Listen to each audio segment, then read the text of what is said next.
पण बघताय newsroom bulletin ABP माझावर आणि आता बातमी येते मुंबईच्या गोवंडी भागात. मुंबईच्या गोवंडी भागामध्ये एका किन्नर गुरूला अटक करण्यात आलेली आहे. 44 वर्षीय किन्नर गुरूला ही अटकेची कारवाई बघायला मिळते. नाव बदलून राहणाऱ्या बांगलादेशींना अटक झाली आहे, ज्यामध्ये ही कारवाई बघायला मिळते. ज्योतिमा म्हणून नाव बदलून राहणाऱ्या बांगलादेशी बाबू आयनल खान या 44 वर्षीय किन्नर गुरूवर कारवाई झाली आहे. मुंबईत तिची मोठी प्रॉपर्टी आणि घरं असल्याचं समोर आलंय. बाबू खान किन्नरांचा गुरु म्हणून गोवंडीमध्ये वास्तव्यास होता. त्याच्यावर अपहरण, मारामाऱ्या असे गंभीर गुन्हे दाखल आहेत. शिवाजीनगर पोलीस पुढचा तपास करत आहेत.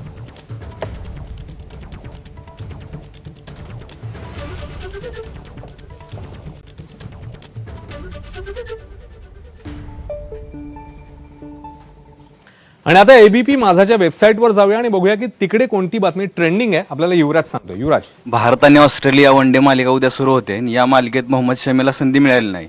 अजित आगरकरांनी त्याला फिट नसल्याचं म्हणलं होतं, तर त्यानं रणजीमध्ये उत्तराखंड विरुद्ध 7 विकेट घेऊन एक प्रकारे उत्तर दिल्याचं बोललं जातंय.